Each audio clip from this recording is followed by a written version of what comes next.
오늘 함께 상고하실 하나님의 말씀은 누가복음 22장 39절로부터 42절까지의 말씀입니다. 앞에 있는 화면을 보셔도 되겠습니다. 우리 한 목소리로 읽어 나가십니다. 예수께서 나아가사 습관을 따라 감난산에 가심에 제자들도 따라갔더니 그곳에 이르러 그들에게 이르시되 유혹에 빠지지 않게 기도하라 하시고 그들을 떠나 돌 던질 만큼 가서 무릎을 꿇고 기도하여 이르시되 아버지여 만일 아버지의 뜻이거든 이 잔을 내게서 옮기시옵소서. 그러나 내 원대로 마시옵고 아버지의 원대로 되기를 원하나이다 하시니 기도하십니다. 오늘은 이 주신 본문 말씀을 가지고 겸손하게 하나님과 동행하는 삶을 살아갑시다 라는 제목으로 말씀을 상고하고자 합니다. 우리가 인생을 살아갈 때에 정말 어떻게 인생을 살아가야 할까? 늘 우리의 제일 중요한 문제이지요. 성경 미가서에서는 우리가 어떤 삶을 사는 것이 성공한 삶인지를 보여주십니다. 함께 읽어보시겠습니다. 사람아 주께서 선한 것이 무엇임을 내게 보이셨나니 여호와께서 내게 구하시는 것은 오직 정의를 행하며 인자를 사랑하며 겸손하게 내 하나님과 함께 행하는 것이 아니냐. 아멘. 그래서 우리가 인생에서 성공을 이야기할 때에 정말 물질적으로 무엇을 많이 얻는 것, 높은 지위를 얻는 것, 그것이 아니라 하나님 앞에서 우리가 하나님과 함께 행하며 살아가는 것, 이것이 어떻게 보면 가장 성공적인 인생이고 복된 인생이라고 말할 수 있을 것입니다. 이런 말씀을 주셨을 때에는 그 앞에 이런 말씀이 있기 때문입니다. 내가 무엇을 가지고 여호와 앞에 나아가며 높으신 하나님께 경배할까? 내가 번제물로 1년 된 송아지를 가지고 그 앞에 나아갈까? 여호와께서 천천의 순양이나 만만의 강물 같은 기름을 기뻐하실까?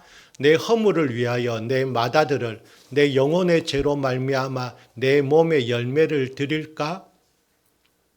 우리가 하나님 앞에 나아갈 때에 예배 드릴 때에 우리는 물론 이 사람은 예배를 드리러 하나님 앞에 나왔지요. 하지만 하나님 앞에 나아가면서 내가 정말 나의 온몸을 드리는 예배, 하나님 앞에 내 자신을 온전히 내어드린 예배가 아니라 내가 가지고 있는 재물로 내가 많은 헌금을 하면 심지어 보면은 내 허물을 위하여 내 맏아들을 재물로 드릴까?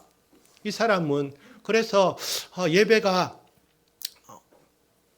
하나님과의 관계에서 어떤 깊은 관계가 맺어지지 않은 상황에서 그냥 하나님 앞에 나와서 예배의 자리에만 있는 것, 그리고 내가 많은 재물을 드리면 하나님이 기뻐하실까? 그것이 예배가 아니라는 것을 하나님은 말씀하시는 것이지요. 비슷한 맥락에서 그 사무엘이 사울에게 했던 이야기도 같습니다. 사무엘이 이르되 여호와께서 번제와 다른 제사를 그의 목소리를 청종하는 것을 좋아하심 같이 좋아하시겠나이까? 순종이 제사보다 낫고 듣는 것이 순양의 기름보다 나으니 라고 같은 맥락에서 우리가 말씀을 이해할 수 있을 것입니다.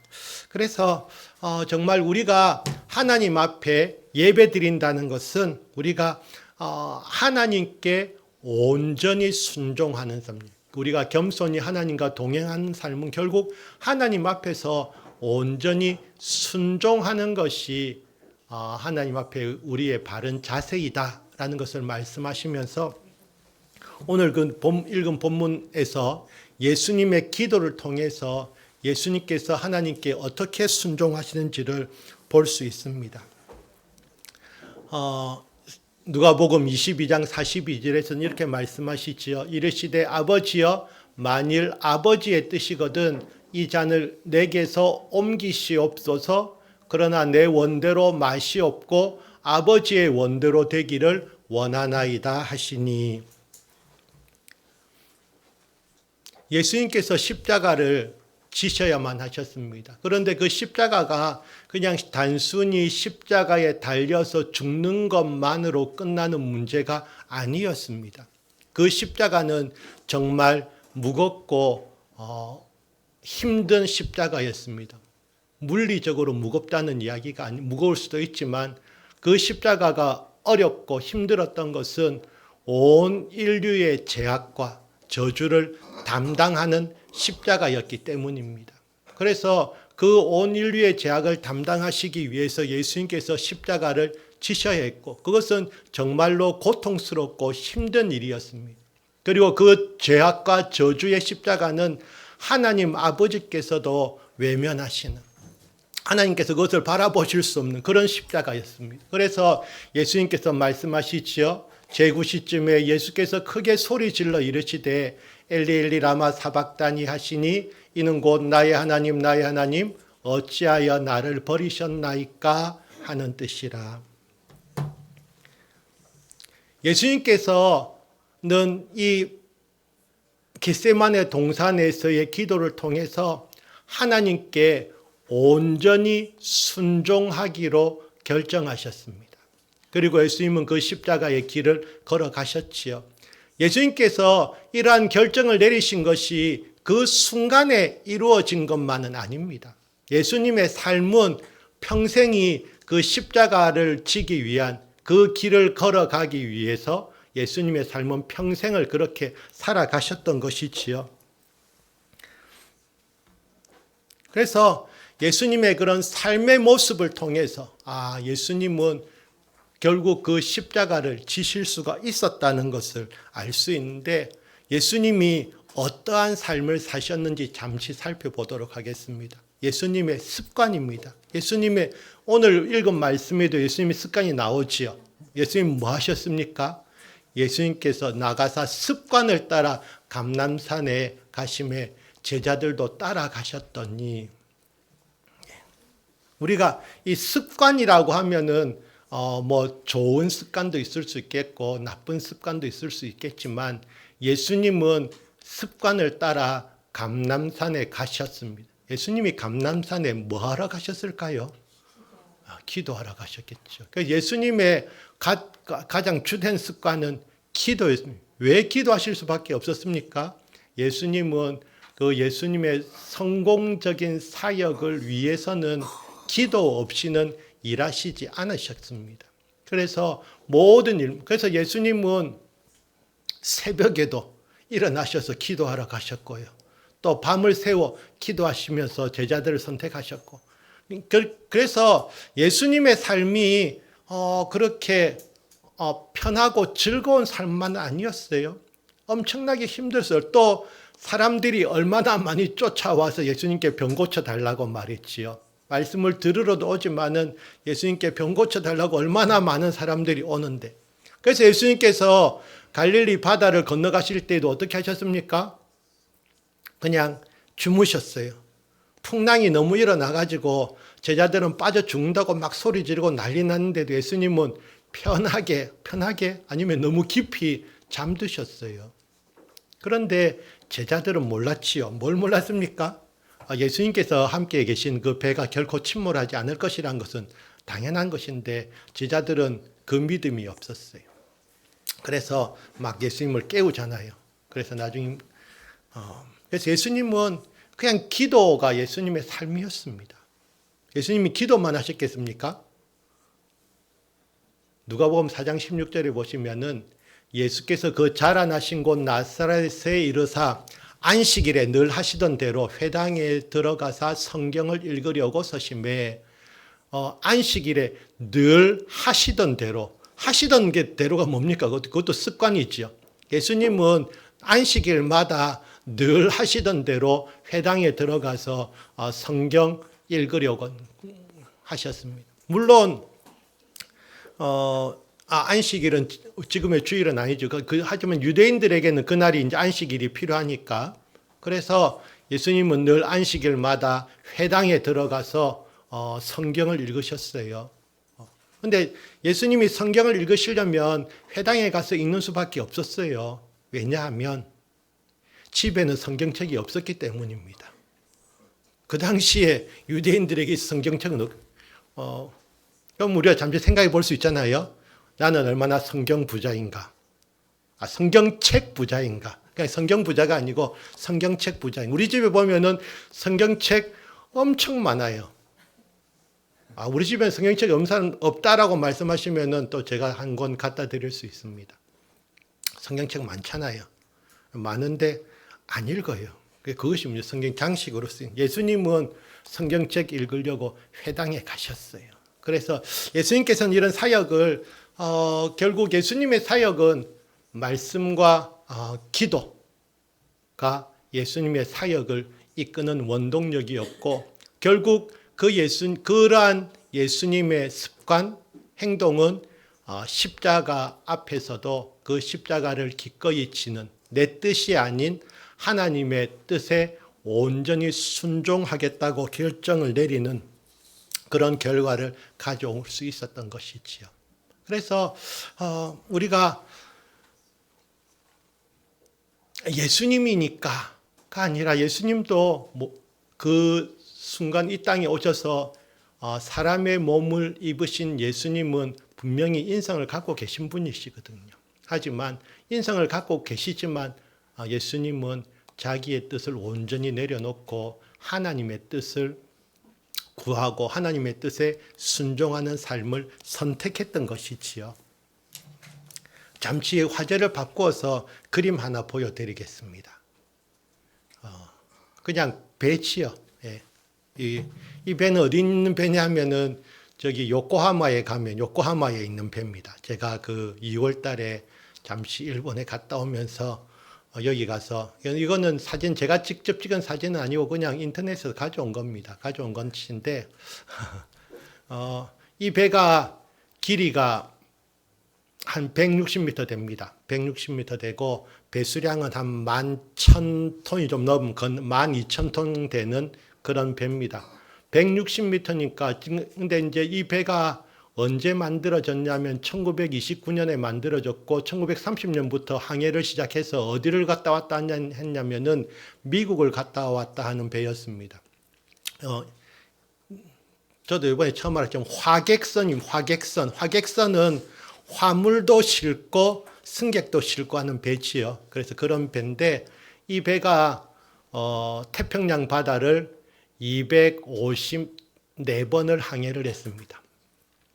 160m짜리 배니까 우리가 타보면은 배 좀 크다라고 생각하겠지만은 하지만 태평양 바다 앞에서 이 배는 어떻겠습니까?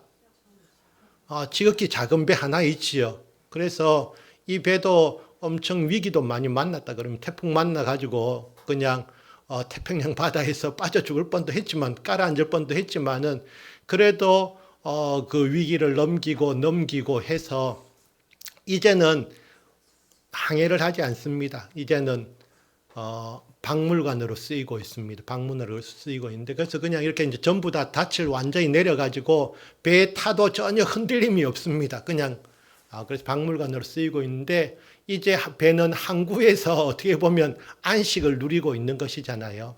그런데 우리가 배를 만드는 목적은 무엇입니까? 바다로 나가기 위한 것이지요. 하지만 이게 그 바다를 잘 항해하고 태평양을 잘 건너다녔던 이 배는 이제는 항구에서 없어지지 않고 말이지요. 안식을 취하면서 편안한 그 마지막을 보내고 있는데 또 다른 배를 좀 두 개를 보여드리겠습니다. 갑자기 역사 시간이 된 것 같은데 왼쪽에 보이는 배가 있지요. 또 이 눈썰미가 있으신 분들 저 배구나. 어떤 배지요? 맞습니다. 타이타닉입니다. 타이타닉 배 보셨군요. 영화를 보셨군요. 타이타닉입니다. 타이타닉은 길이가 한 160m 정도 돼요. 260m입니다. 그러니까 아까 보여드린 일본 배보다 100m 더 긴 배거든요. 그리고 이제 그렇다 보니까 배수량이 한 6만 톤 정도 되는 배입니다. 만들어지기는 1911년에 만들어져서 12년에 첫 항해를 시작했습니다. 그런데 다 아시는 바와 같이 첫 항해에서 바로 빙산하고 부딪혀 가지고 깔아앉지요. 그래서 많은 사람들이 죽고 깔아앉아 버렸는데 안타깝지요. 배 1912년에 만든 배지만은 저 배 속도가 한 23노트 정도 된다고 합니다. 23노트라면은 감이 없을 수 있지만 그 부산에서 일본으로 왔다 갔다 하는 배들이 있습니다. 그 뭐 부간 페리오도 있고 요새도 있는데 그런 배들의 그 속도가 20노트가 안 됩니다. 20노트 가까이 됩니다. 그 생각하면은 100년 전에 만든 배가 23노트 정도는 냈다 그러면은 엄청 빠른 것이지요. 그리고 이 배 만들 때 어떻게 생각했습니까? 밑에 막 방수 구역도 여러 군데 만들어 가지고 이 배는 웬만해서는 가라앉지 않는다라고 자신할 만큼 그런 잘 만든 배지요. 오른쪽에 있는 배는 혹시 또 그 사회를 많이 보셨으면 이 배가 콘코르디아라는 배입니다. 아주 큰 크루즈선이잖아요. 저 배는 길이가 290m입니다. 290m고 배수량도 엄청나게 크겠지요. 예. 그런데 저 배가 2012년에 자초합니다. 자초해가지고 물에 뒤집어졌거든요. 넘어져가지고 결국은 이제 돈 많이 들여가지고 다시 이렇게 세워가지고 항구로 끌고 가서 다 분해됐습니다.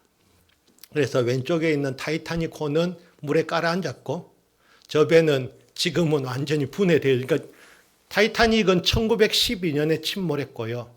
저 배는 2012년에 자초되어져서 침몰했습니다. 그러니까 그 자초 넘어졌다가 다시 이제 세웠는데 그나마 선장이 잘했던 점은 배를 조금 더 이 무트로 끌고 와서 배가 넘어졌기 때문에 그래도 많은 사람이 죽었지만은 바다 한가운데서 넘어졌으면 더 많은 사람이 죽을 뻔했는데요. 제가 이 말씀을 왜 드리는 겁니까?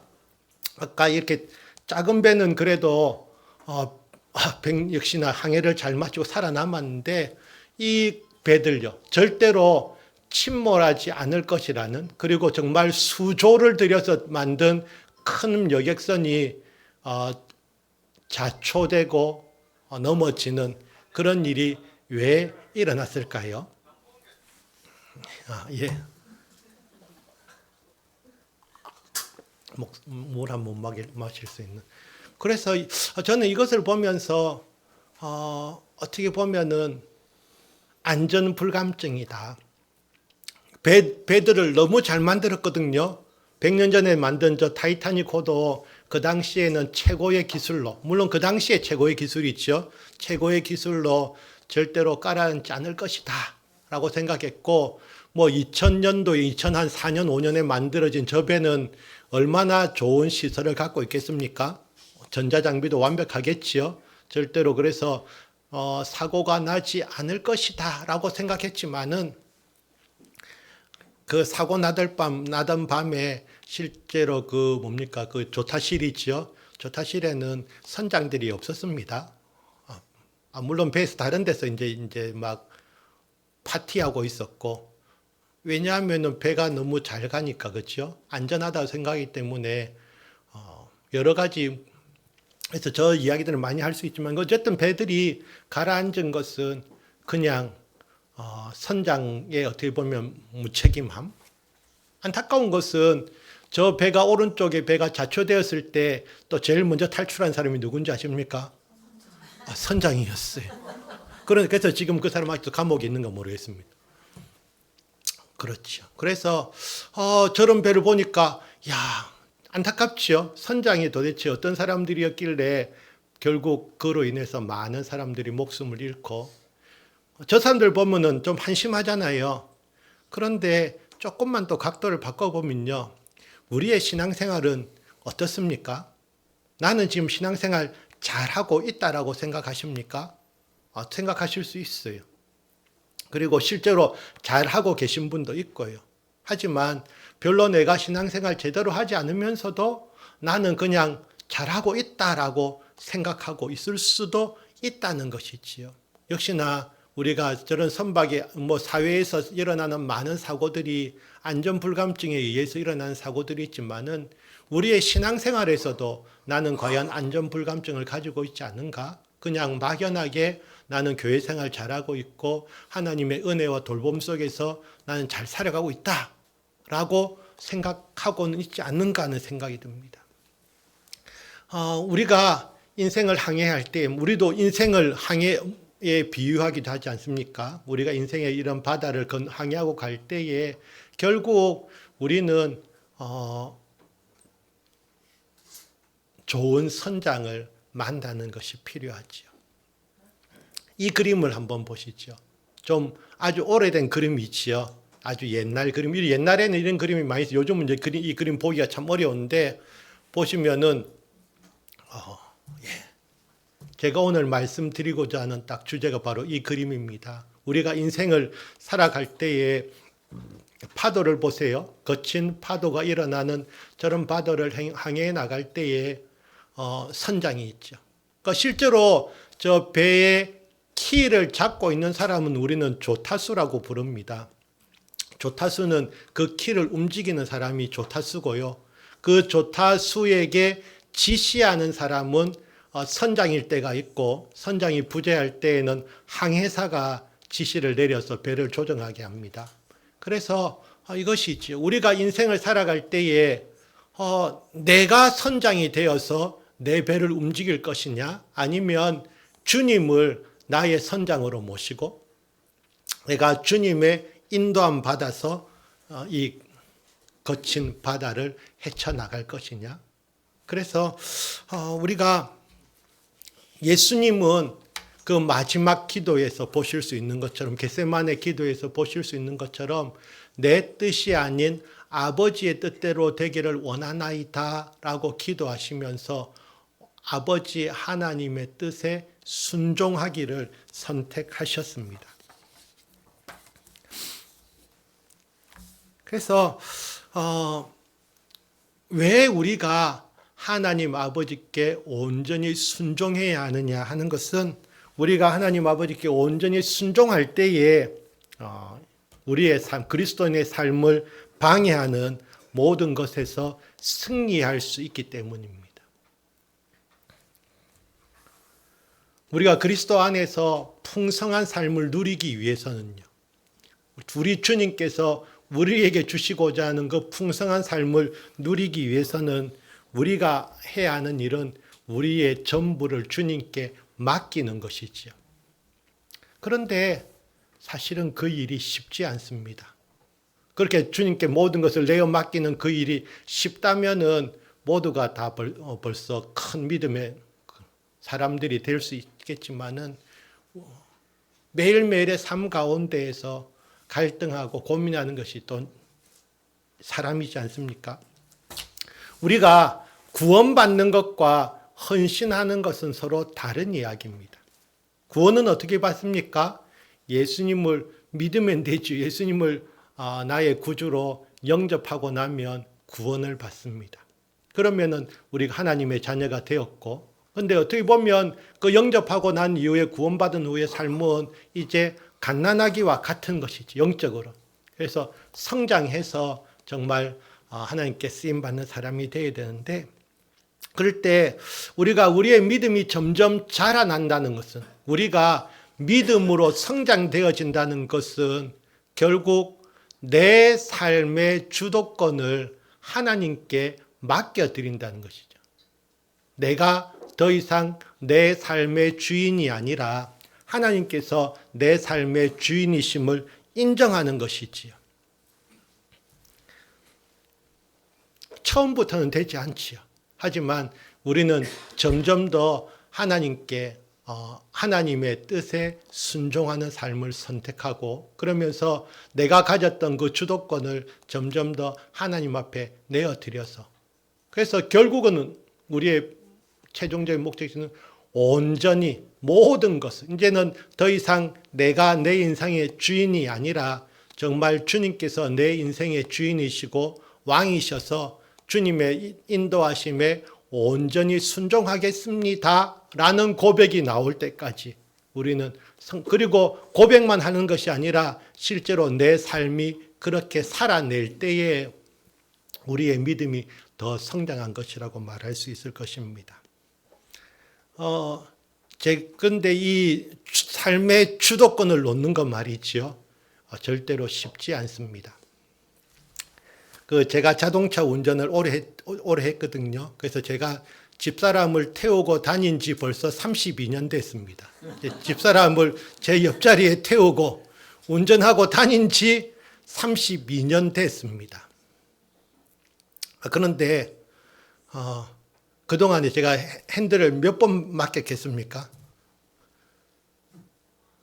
아마 좀 손가락으로 셀 수 있을 정도밖에 맡기지 않았어요. 32년간 제가 운전을 하면서 그래서 그런 것이죠. 이 남자들이 이 핸들 주도권만큼은 절대로 넘기지 않고. 물론 보면은 운전하다가 보면 여자분들이 운전하는 차도 많이 봤습니다. 그런데 이상하게 저는 여기 보면 이것도 저의 고집이지요.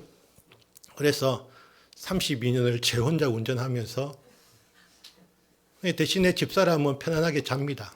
고속도로에서 편안하게 잘 수 있는데 그것이지요. 그래서 이 주도권을 맡긴다는 것은 그만큼 또 때로는 편안함도 있습니다. 그런데 요즘 또 고속도로 운전하다 보니까 그거 나오더만요. 계속 전광판에 뜨는 게 자율주행 있지 않습니까? 그거 너무 신뢰하지 말고 핸들 꼭 잡고 있으라고 하는 그런 사람들이 안 그래도 인터넷에 보니까 중국 사람들 보니까 자율주행차에서 그냥 자고 있더만요. 아주 간이 커요. 그래서 그냥 자고 있는 그만큼 그 기계를 신뢰한다는 것인데 사고 났을 때 누가 책임질지는 알 수가 없습니다. 자율주행일 때 다시 돌아왔어요. 그래서 우리가 내 인생의 주도권을 하나님께 온전히 맡기는 거예요. 그런데 우리가 주님의 뜻에 순종한다는 것이 주님께 그림에 보이는 것처럼 키를 하나님이 맡아주시라고 이야기하는 것은 아닙니다. 그 키를 누가 잡고 있죠? 키는 내가 잡아야 됩니다. 하지만 그 키를 돌릴 때에 내 뜻대로 돌리는 것이 아니고요. 하나님이 인도하심과 지시하심에 순종하여서 키를 돌리는 것이지요. 그 키 선장은 무엇을 지시합니까? 방향을 지시할 수 있고요. 속도를 지시할 수도 있지요. 그래서 거기에 순종해서 조타수는 배를 돌리고 속도를 조절합니다. 속도 조절하는 것까지 조타수가 하는지는 잘 모르겠습니다. 그런데 어쨌든 방향만큼은 조타수가 돌리는 것이지요.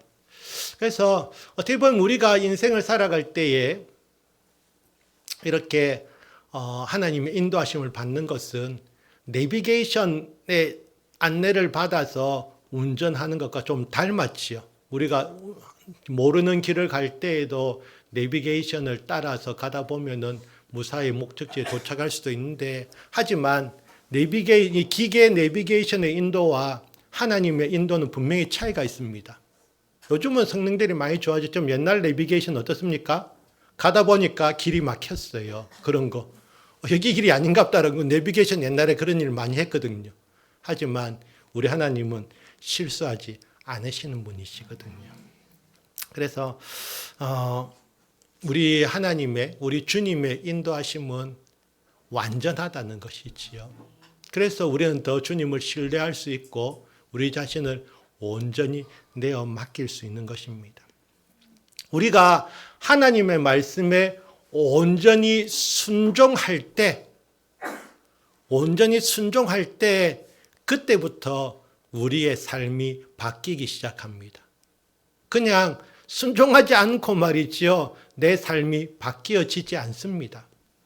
그래서 우리가 이 부분만큼은 내가 결단을 해야 되는 것이지요. 제가 하나님의 말씀에, 하나님의 뜻에 온전히 순종하겠습니다 라고 결단하지 않으면, 그렇지 않고 하나님의 뜻을 참고만 하겠습니다, 그런 자세를 갖고 있다면 결국 우리 삶이 바뀌진 않습니다. 그래서 내가 온전히 하나님의 말씀에 순종하겠다라고 결심하고 그것을 행동으로 옮길 때에 우리의 말이 바뀌기 시작하겠지요. 우리의 행동이 바뀌기 시작하겠지요. 그래서 우리의 믿음 생활, 우리의 신앙생활의 모습뿐만 아니라 우리 사회생활의 삶의 모습들이 바뀌어지기 위해서는 결국 내 삶의 주도권을 하나님께 온전히 맡겨드리고 인정해야 합니다. 그렇지 않고는 결국 우리의 삶이 바뀔 수가 없다는 것이지요. 근데 또 우리가 걱정이 되기도 하면 뭐가 걱정이 되지요? 내 삶의 주도권을 하나님께 온전히 맡겨드렸을 때 어떤 일들이 또 벌어질까? 하나님께서 자, 내일 아프리카 오지로 떠나라. 그런 말씀을 혹시 하실까? 또 아니면 야, 내일 가서 집에 가서 집을 팔고 그 돈을 교회 건축에 보태라, 헌금해라 라고 말씀하실까 봐 하나님, 제가 필요할 때만 주님의 뜻을 구하도록 하겠습니다. 그래서 전적으로는 저에게 지시하지 마시고, 좀 무서운 이야기 같지만은 실제 우리 삶 가운데서 일어나는, 근데 죄송합니다. 우리라고 해서 그런데 제 삶 가운데서 일어나는 모습을 보면 이런 경우가 종종 일어납니다. 그래서 우리가 하나님을 잘 믿는다고 잘 믿는 것 같고 또 교회 생활 열심히 하는 것 같지만은 정말 우리가 뼛속까지 그리스도인으로 되기 위해서는 우리 자신의 삶의 주도권을 하나님께 맡겨드려야 됩니다.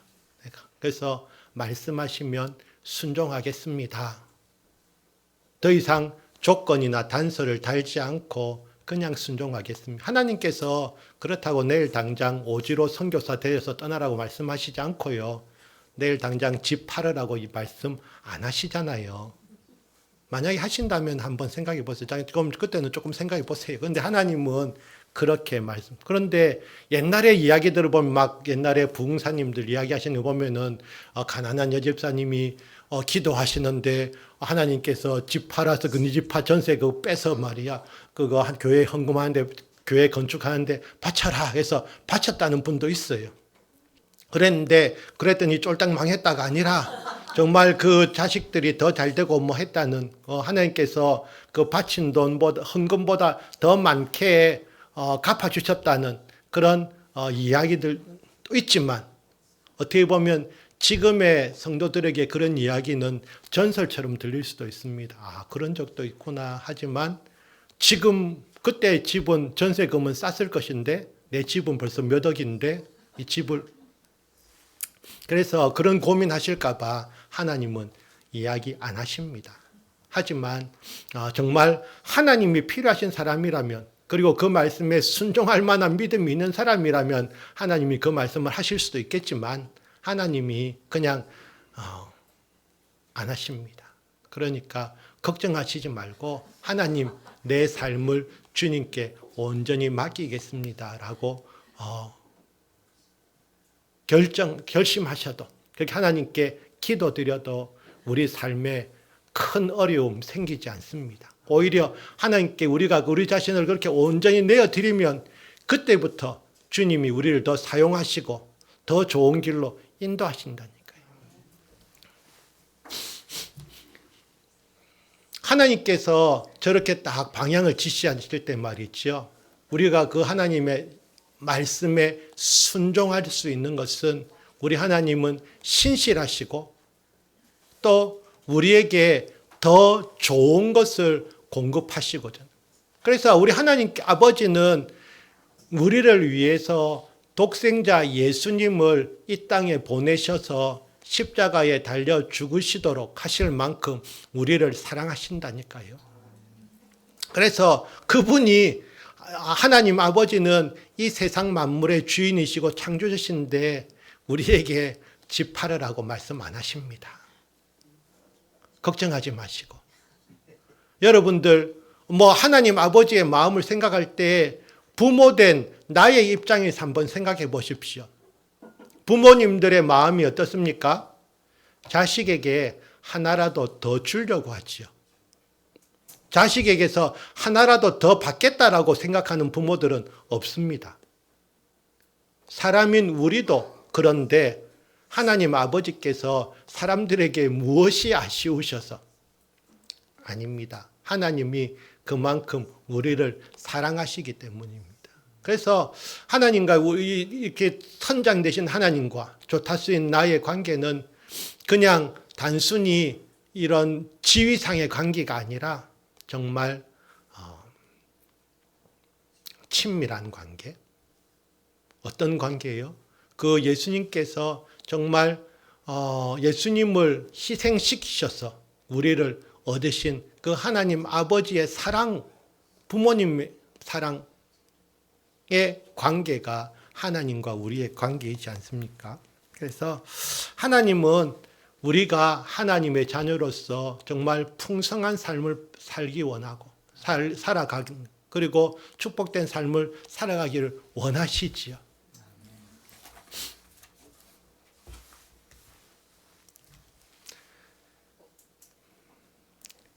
그래서 우리의 이러한 순종은, 우리가 하나님께 순종하는 것은 지속적이고 또한 반복적으로, 그냥 내가 오늘 한번 하나님 앞에 그냥 하나님의 말씀에 순종한다가 아니고 우리의 순종은 습관이 되어야 됩니다. 습관이란 것은 그냥 내가 의식하지 않고도 일어나는 것이 습관이잖아요. 그래서 이러한 것이, 우리의 순종이 우리의 삶의 모든 영역에서 일어나야 되는 것이지요. 내가 이 부분은 하나님께 순종하고 이 부분은 하나님께 순종하지 못하고, 그것이 아니라 내가 내 삶의 모든 영역에서 하나님께 온전히 순종하겠습니다 라는 결심이 필요한 것이지요. 그리고 그러한 순종의 결과는 우리가 결국 눈으로 직면하게 될 것입니다. 내가 하나님 앞에서 순종하는, 온전히 하나님의 뜻을 따르는 그런 삶을 선택하고 내가 내 자신을 온전히 내어드렸을 때에 받게 되는 상은 그렇지 않았던 거하고는 완전히 다르겠지요. 그래서 우리가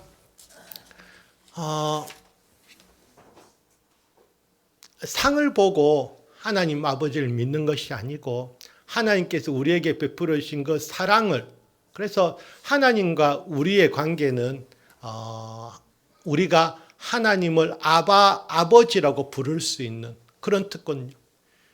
예수님께서는 상당히 진보적인 분이셨어요. 유대인들이 왜 예수님을 죽였습니까? 하나님을 아버지라고 부르거든요. 유대인들이 하나님의 이름을 함부로 부를 수 있습니까? 못 부릅니다. 그런 하나님인데 예수님께서는 하나님이 내 아버지시다라고 이야기하니까 결국 하나님이 내 아버지면 그 자녀 아들은 결국 하나님이단 말이지요. 그러니까 유대인들은 참을 수가 없어. 신성모독이다 이것은. 그래서 예수님은 어떤 분이셨습니까? 예수님은 자기의 권위만을 내세우신 분이 아닙니다. 예수님께서 유월절 만찬 자리에서 행하신 일이 무엇이었습니까? 떡과 잔을 나누시기도 하셨지만은 그 식사하시다가 대야에 물 떠와서 제자들의 발 씻기신 분이 또한 예수님입니다. 그래서 우리가 이런 예수님을 닮아가는 거예요. 예수님의 그러한 온전한 순종을 닮아가는 제자교회 되기를 원합니다. 그래서 우리가 제가 이것은 좀 말씀드리면 시간이 너무 많이 걸릴 것 같아서 오늘은 이 말씀은 드리지 않겠습니다. 이게 뭔지 아십니까? 또 저의 마음을 읽으시면은, 예? 이걸 보고 저게 뭐지? 핸들. 제가 그림을 잘못 그렸군요. 이 그림은 어, 바퀴입니다. 색깔을 너무 제가 화려하게 표시해서 수레바퀴입니다. 그 영화 배너 보시면은 마차에 바퀴 있잖아요. 좀 닮았다고 해주세요. 제가 이거 그리는데 시간 걸렸거든요. 여기서 뭘 이야기하냐면요. 간단하게만 말씀드리고 넘어. 이 바퀴 생각나시죠? 바퀴 보면은 바퀴의 핵심은 뭡니까? 저 맨 가운데 있는 노란색 축입니다. 바퀴는 축이 있어야 돌아가지요. 그리고 뭐가 있지요? 살이 있습니다. 자전거 바퀴도 생각해보면 살이 있어야 되고 제일 바깥쪽에 저 태가 있어야 되지요.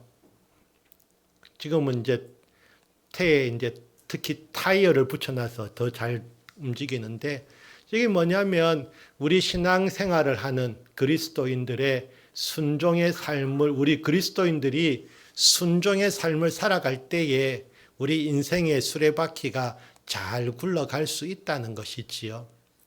그래서 다음에 기회가 있으면 말씀드리겠지만은 저 축이 그리스도입니다. 예수님입니다. 우리 삶의 중심, 축은 예수님이 되는 것이지요. 우리가 신앙생활을 하는 것은 뭡니까? 예수님을 영접하고 예수님을 나의 주인으로 모시고 나니까 나의 중심에, 삶의 주인이 누구심을 인정하는 것이지요. 예수님을 인정할 때, 그랬을 때에 우리의 삶이 새롭게 시작되는 것이지요. 그래서 중심 대신 그리스도가 내 삶의 축이 되실 때, 우리가 고린도후서 5장 17절 말씀도 암송하시잖아요.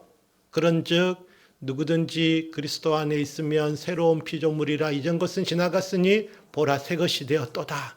그것과 함께 갈라디아서 2장 20절 말씀도 외우셨지요. 그랬을 때에 이제 우리 이 축망이 있어서 바퀴가 돌아갑니까? 아니잖아요. 예수님께서는 어떻게 사셨습니까? 말씀과 기도로 사셨잖아요. 말씀, 우리가 디모데후서 3장 16절 말씀 외우십니까? 못 외우셔도 됩니다. 하지만 모든 성경은 하나님의 감동으로 된 것으로, 그래서 우리가 말씀으로 살아야 되지요. 기도, 오늘 예수님께서 기도하시잖아요. 그래서 기도로서 우리는 또 모든 것을 얻을 수 있죠. 우리가 모든 일을 할 때에 기도하지 않고 기도하면 이루어집니다. 뿐만 아니라 우리가 교회 생활 하잖아요. 교회 생활 합니다. 교제의 삶이 있고 또 우리가 이 함께 받은 복음을 나가서 증거하잖아요. 그래서 저기에 살이 4개가 있는 것은 그렇게 말씀과 기도와 교제와 증거의 삶이 우리 삶 가운데 있어야 되고, 근데 결국은 뭐냐면 저 바퀴지요. 바퀴는 굴러가는 부분이니까 순종을 의미합니다. 그리스도인들이 결국 지식적으로만 말씀을 아는 것이 아니라 하나님의 말씀을 듣고 순종하는 삶을 살아갈 때 저 바퀴가 잘 굴러간다는 것이지요. 그래서 덧붙여 말씀드리면은 작은 바퀴가 있고 큰 바퀴가 있잖아요. 어느 것이 더 잘 굴러갑니까? 큰 바퀴지요. 결국 나의 믿음의 믿음을 더 키우는 것이 필요하지요.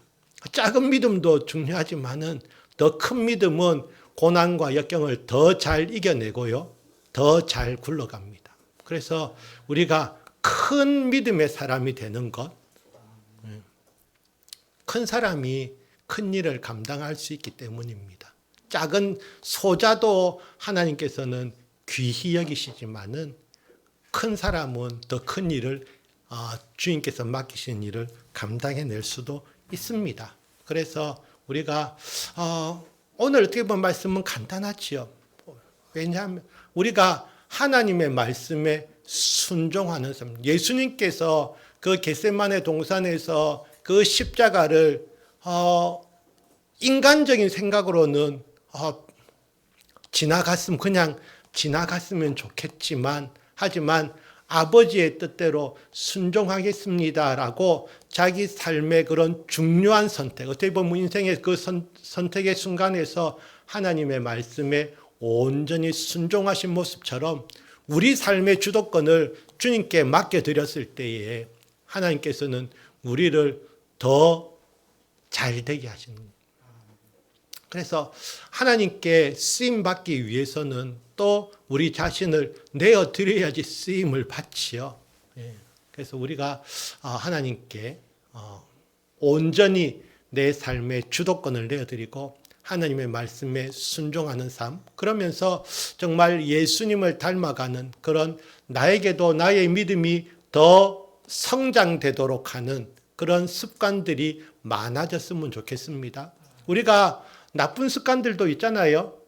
뭐 제가 나쁘다고 말씀드리는 게 아니라 본인이 생각할 때도 나는 이런 습관이 좀 없어졌으면 좋겠는데 하는 생각들이 있잖아요. 집에 와서 밥 먹고 나서 잠시 텔레비전 앞에 앉았는데 잘 때까지 텔레비전을 보고 있더라. 그런 습관도 있을 수 있잖아요. 나는 밥만 먹고 나면 앉아서 책상에 앉아서 책을 봐 하는 학생도 있지만, 그렇죠. 그래서 우리 주님을 닮은 그런 거룩한 습관들이 많아지기를 원합니다. 그래서 저는 이 나쁜 습관을 고치려고 아무리 애를 써도 안 돼요 하는 사람이 있어요. 나쁜 습관에 매달리면 매달릴수록 더 안 고쳐집니다. 그럼 어떻게 해야 되지요? 그 생각을 하지 말고 새로운 거룩한 습관을 생각하고 그것이 내 습관이 되도록 거기에 힘을 더 쏟는 것이지요. 그러다 보면 어떻습니까? 나도 모르는 사이에 나쁜 습관을 하지 않고 있어요. 왜냐하면 내가 거룩한 습관에 집중해서 하고 있다 보면은 나도 모르는, 그래서 우리가 이 나쁜 습관 이거 고쳐야 되는데 그 생각하지 마시고 내가 어떤 거룩한 습관을 가질 수 있지? 생각하시고 거기에 힘을 쏟으시면은, 그리고 또 잘하는 방법은 혼자 하지 않고요. 다른 사람들, 열심히 하는 사람들 슬쩍 쫓아가는 것도 도움이 됩니다. 보니까 다른 사람들 막 교회 나와서 기도하고 있네, 저녁에. 그래서 나도 가는 차에 저 좀 태워주세요 할 수도 있어요. 그런데 교회랑 너무 떨어져 있는 사람들도 있잖아요. 그럴 때에는 유튜브를 이용해서 인터넷으로도 또 교회에 접속할 수도 있고, 그래서 방법은 우리가 점점 더 이제 찾아나가면서 어쨌든 나에게 좀 더 내 삶의 주도권을 주님께 맡겨드리고, 그래서 나는 주님 말씀대로 순종합니다. 그리고 그것은 명령이 아니라 나는 그것이 그 주님께 받은 말씀을 사랑으로 나는 행합니다. 우리의 제일 좋은 행동의 그 원인은, 그 원동력은 사랑입니다. 연애해 보셨잖아요. 연애해 보셨을 때 어떻습니까? 연애할 때에는 막 상대방 보고 시킵니까? 절대로 시키지 않아요. 자기가 먼저 다 합니다. 안 시켜도 다 합니다. 그렇잖아요. 그렇죠. 그래서 다 그러는데 결혼하고 나면 어떻게 되지요? 바뀌지요. 그러면 안 되는데. 그래서 우리가 하나님 아버지를 향한 우리의 사랑이 더 증가되길 원하고, 우리 자신의 삶의 하나님이심을 인정하고 말씀에 순종하는 것이죠. 이 말씀을 제가 딴 생각에다 이 말씀 드렸어야 되는데, 그 토스트 아웃이라는 말이 있습니다. 여러분들 번아웃은 많이 들어보셨잖아요. 그런데 번아웃은 이제 완전히 탈진한 사람. 그런데 요즘은 토스트 아웃이 있습니다. 이게 뭐냐 하면은, 토스트 아웃은 보니까 빵이 어떻습니까? 아직은 덜 탔어요. 그래도 탈라고 하는 직전이에요. 여기에 토스트 아웃입니다. 이게 뭐냐 하면은 쓰러지기 직전인 사람들. 코로나 이후로 말이지요. 사람들이 코로나 이전에도 있었겠지만 코로나 이후로 사람들이 많이 좀 무기력해졌어요. 사람들이 무기력해지는 제일 큰 이유 중에 하나는 일단은 스트레스가 많고요.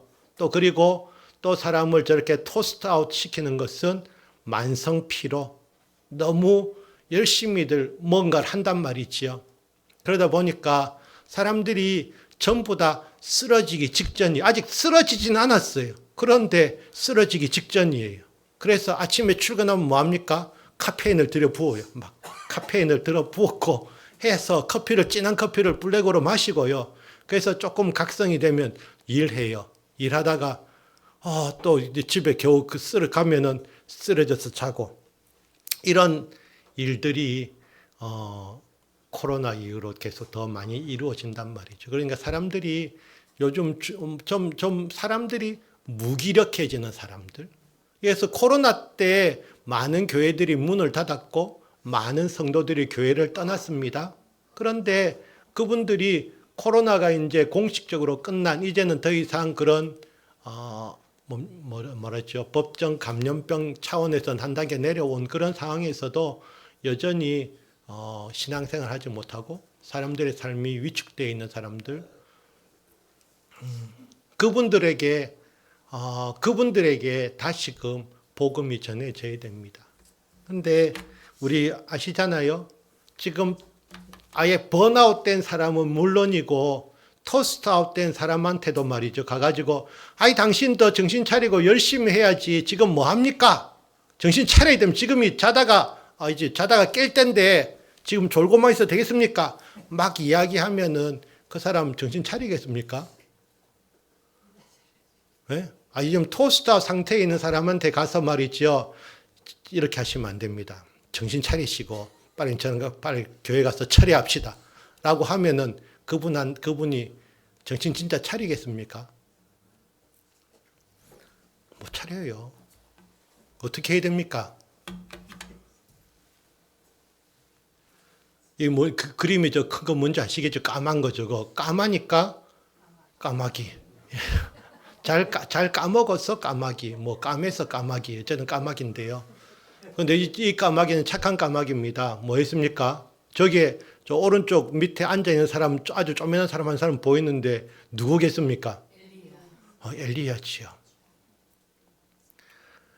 그래서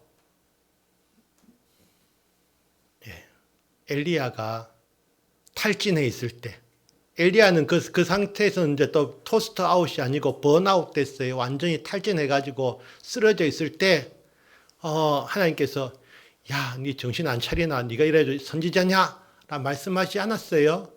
그래, 네 가서 쉬어라. 그리고는 하나님께서 까마귀를 통해서 떡과 고기를 가져왔어요. 그래서 먹고 회복을 시키시는 것이지요. 그래서 사람이 때때로 고기 사줘야 됩니다. 고기 사서 좀 그런 말이 있어요. 저기압일 때는 고기 앞으로 가라는 말이 있어요.